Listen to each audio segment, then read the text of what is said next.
নমস্কাৰ মই ডক্টৰ পংকজ গোস্বামী এজন চকু ৰোগ বিশেষজ্ঞ আজি ডায়াবেটিস ৰোগৰ কাৰণে চকুত কি কি অসুবিধা হ'ব পাৰে আৰু ইয়াক প্ৰতিৰোধ কৰিবলৈ আমি কি কৰা উচিত সেই সম্পৰ্কে কিছু কথা ক'বলৈ ওলাইছো স্যাৰ ফাৰ্স্ট অফ অল মোৰ কোশ্চেন যে স্যাৰ ডায়াবেটিস হলে চকুৰ মানে কি অসুবিধা হ'ব পাৰে মানে কি প্ৰবলেম ফেস কৰে এটা পেশেন্টে মানে কেনেকুৱা অসুবিধা ডায়াবেটিস হলে সব আমাৰ ডায়াবেটিস হলে চকুৰ প্ৰথমতে চকুৰ ৰেটিনাত এফেক্ট হ'ব পাৰে চকুৰ ৰেটিনাত বিভিন্ন ধৰণৰ হীৰা উপহীৰা থাকে এই হীৰা উপহীৰাবিলাকৰ মাজেৰে তেজ চলাচল কৰে ডায়াবেটিস হলে হীৰা উপহীৰাবিলাকৰ ওয়ালবিলাক দুৰ্বল হৈ যায় দুৰ্বল হলে সেই হীৰা উপহীৰাবোৰ ফাটি তেজ ওলাব পাৰে তেজ ওলালে তাক আমি ডায়াবেটিক ৰেটিনোপেথী বুলি কওঁ তাৰোপৰি চকুত যিটো কেটাৰেক্ট পৰে মানুহৰ বয়স হলে চকুত কেটাৰেক্ট পৰে ডায়াবেটিস হলে সেই কেটাৰেক্টটো অলপ সোনকালে পৰে সোনকালে পৰাৰ ফলত সোনকালে কেটাৰেক্ট অপাৰেশ্যন কৰিব লগা হয় তাৰোপৰি যিবিলাক মানুহৰ বহুদিন ধৰি ডায়াবেটিস থাকে তেওঁলোকৰ চকুৰ থকা আইৰিছত নিওভাস্কুলাৰেশ্যন হ'ব পাৰে নিওভাস্কুলাৰেশ্যন হলে আমাৰ নিওভাস্কুলাৰ গ্লুকোমা হৈ পেলাই চকুৰ প্ৰেছাৰ বাঢ়ি যাব পাৰে স্যাৰ আপুনি যেটো ক'লে যে ডায়াবেটিস ৰেটিনোপেথী হয় সেই ডায়াবেটিস ৰেটিনোপেথীটো আমি মানে কেনেকৈ মানে ৰিপৰ্টৰ থ্ৰু দি মানে বা কেনেকৈ গম পাম কিবা ইমেজৰ থ্ৰু দি আপুনি দেখাব পাৰিব চাওক এইটো হৈছে আমাৰ চকুৰ নৰ্মেল ৰেটিনা এইটো ৰেটিনাটোত এইটো হৈছে নৰ্মেল ৰেটিনাত এইটো হৈছে আমাৰ অপটিক নাৰ্ভ এইবিলাক হৈছে ব্লাড ভেসেল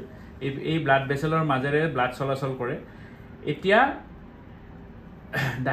নৰ্মেল ৰেটিনাত আমাৰ 10টা লেয়াৰ থাকে আমাৰ ওচিটি কৰিলে ইয়াত আমি ইমেজ দেখা পাওঁ ইয়াৰ পৰা ইয়ালৈকে 10টা লেয়াৰ থাকে ডায়াবেটিস হলে কি হয় এই যে হীৰা উপহীৰাবোৰ আছে এইবোৰ দুৰ্বল হৈ যায় দুৰ্বল হৈ গলে আমাৰ ফাটি যাব পাৰে ফাটি গলে আপোনাৰ তেজ জমা হয় ধৰক আমি আৰু এটা পেশেন্টত এইটো দেখাম যত তাৰ মানে হীৰা উপহীৰাবোৰ ডায়াবেটিস হোৱাৰ কাৰণে ফাটি গৈছে ধৰক যোৱাকালি আমি এজন পেশেন্ট চাইছিলো যত তেখেতৰ হীৰা উপহীৰাবোৰ ধৰক ফাটি গৈছিলে ফাটি যোৱাৰ ফলত তেজ ওলাইছিলে এটা ধৰক আগৰ পিকচাৰটোত এই যে অপটিক নাৰ্ভটো আছে অপটিক নাৰ্ভটো নৰ্মেল আছিল ইয়াত কি হৈছে অপটিক নাৰ্ভৰ কিছুমান ওচৰত নিউ ভেসেল ফৰ্ম হয় আৰু নিউ ভেসেলৰ পৰা কিছুমান তেজ ওলাইছে আৰু এই যে ব্লাড ভেসেলটো দেখা পাইছে এই ব্লাড ভেসেলটোৰ পৰা ফাটি গৈ ব্লাড ওলাইছে এই ব্লাড বা তেজ ওলোৱাৰ ফলত তেওঁৰ দেখাটো কমি গৈছে এই জায়গাটো আমাৰ মেকুলাৰ এৰিয়া এই মেকুলাৰ এৰিয়াটোত লাইট পৰিলে আমি দেখা পাওঁ কিন্তু এই মেকুলাৰ এৰিয়াটোত যদি ডায়াবেটিস হলে তেজ জমা হয় তেতিয়া হলে আমি দেখা নাপাওঁ এতিয়া এই বাওঁ চকুটোত চাওক কিমান পৰিমাণৰ তেজ জমা হৈছে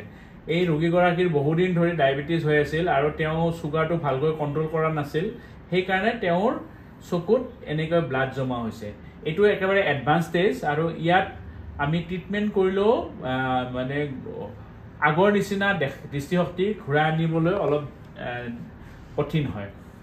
স্যাৰ এইটো আপোনাৰ যেটো ক'লে যে ডায়াবেটিস ৰেটিনোপেথী হলে মানে আমি গম পালো যে অপাৰেশ্যনৰ মানে চকুত এফেক্ট হৈছে বাট এইটো আমি ভাল কৰিবৰ কাৰণে বা এইটো প্ৰতিৰোধ কৰিবৰ কাৰণে কি ব্যৱস্থা লোৱা উচিত অলপ জনালে ভাল আছিল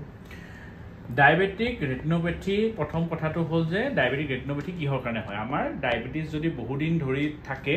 তেতিয়া হলে আমাৰ ডায়াবেটিক ৰেটিনোপেথী হয় এতিয়া ডায়াবেটিক ৰেটিনোপেথী আমাৰ নহবৰ কাৰণে প্ৰথম কথা আমি ডায়াবেটিসটো কন্ট্ৰোল কৰিব লাগিব মানে সুগাৰটো আমাৰ কন্ট্ৰোলত থাকিব লাগিব সেই কাৰণে মাজে মাজে আমি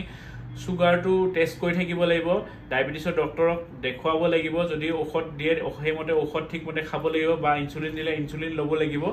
তাৰোপৰি আমি ধৰক খোৱা লোৱাত গুৰুত্ব দিব লাগিব সদায় ধৰক আমি হেলদি ফুড খাব লাগিব আমি কেতিয়াও জাংক ফুড খাব নালাগিব আৰু ধৰক আমি সুগাৰ থকা মানুহ এজনৰ যিখিনি আপোনাৰ খাব নালাগে ধৰক মিঠা বেছি খাব নালাগে বা ধৰক আমি কাৰ্বহাইড্ৰেট থকা বস্তু বেছি খাব নালাগে তেনে হেনেকুৱা লাইফষ্টাইল কৰিব লাগিব তাৰোপৰি আমি ধৰক সদায় ফিজিক্যাল এক্সাৰসাইজ কৰিব লাগিব কাৰণ আমি যিমানে ফিজিক্যাল এক্সাৰসাইজ কৰিম সিমানে আমাৰ দেহাৰ পৰা এই গ্লুকোজৰ পৰিমাণটো কমি যাব কমি গলে তেতিয়া আমাৰ ডায়াবেটিস তেতিয়া নহয় তাৰোপৰি এতিয়া যদি আপোনাৰ ডায়াবেটিস হৈছে তেতিয়া হলে আমি 6 মাহৰ মূৰত আৰু নহলেও কমসে কম বছৰত এবাৰ ৰেটিনা চেকআপ কৰিব লাগে চকুৰ ডক্টৰৰ ওচৰত আহিব লাগিব আৰু চকুৰ ডক্টৰে ডাইলেট কৰি চালে আমাৰ চকুৰ ৰেটিনাখন যদি চোৱা যায় তেতিয়াহ'লে ৰেটিনাখন ভালকৈ পৰীক্ষা কৰিলে আমি তাত যদি ডায়েবেটিক ৰেটিনোপেথি বুলি ষ্টাৰ্ট হোৱা গম পাওঁ তেতিয়াহ'লে আমি ধৰক বিভিন্ন ধৰণৰ ট্ৰিটমেণ্ট কৰিব পাৰোঁ তাৰে ভিতৰত ধৰক আমি কেতিয়াবা এণ্টিঅক্সিডেণ্ট দিব পাৰোঁ কেতিয়াবা ধৰক চকুৰ ড্ৰপ দিব পাৰোঁ এইখিনি যদি আমি প্ৰাৰম্ভিক অৱস্থাতে কৰোঁ তেতিয়াহ'লে এনেকুৱা অৱস্থালৈ নাযায় যদি আমি তাতকৈ বেছি এডভান্স ষ্টেজলৈ যায় তেতিয়াহ'লে আমি ধৰক লেজাৰ কৰিব লগা হ'ব পাৰে ধৰক এনেকুৱা কেছবিলাকত আমি ধৰক লেজাৰ কৰিব লগা হ'ব পাৰে আৰু তথাপিও যদি ঠিক নহয় তেতিয়াহ'লে আমাৰ ইণ্ট্ৰাভিট্ৰিয়েল ইনজেকশ্যনছ থাকে ইনজেকশ্যনছ দিলে কি হয় এই তেজবোৰ লাহে লাহে কমি যায় কিন্তু এইবিলাক ট্ৰিটমেণ্ট অত্যন্ত খৰচী আৰু সেইবিলাক আচলতে একেবাৰে মানে এডভান্স ষ্টেজ হ'লেহে আমি কৰোঁ আৰু যদি একেবাৰে শেষত আমি কণ্ট্ৰল কৰিব নোৱাৰোঁ তেতিয়াহ'লে এনেকুৱা ধৰণৰ তেজ যদি বেছিকৈ জমা হয় তেতিয়াহ'লে আমি ভিট্ৰেক্টমি কৰি চকুৰ ভিট্ৰিয়াছত যিখিনি তেজ জমা হৈছে সেইখিনি আমি ওলাই দিব লাগিব আৰু এইটো অপাৰেশ্যন সাধাৰণতে আমি এইটো কৰিব লগা হ'লে একেবাৰে শেষ ষ্টেজতহে কৰা হয় আৰু এইটো কৰিলেও কিছুমান মানুহে দৃষ্টিশক্তি অলপ হ'লেও ঘূৰাই পায় গতিকে মই এইটো আহ্বান জনাওঁ যে এনেকুৱা অৱস্থালৈকে যাতে মানুহে ৰৈ নাথাকে আৰু বছৰত কমচে কম এবাৰ চকু চিকিৎসকৰ হতুৱাই ৰেটিনাটো পৰীক্ষা কৰায় আৰু নিজৰ চকুৰ যত্ন লয় ধন্যবাদ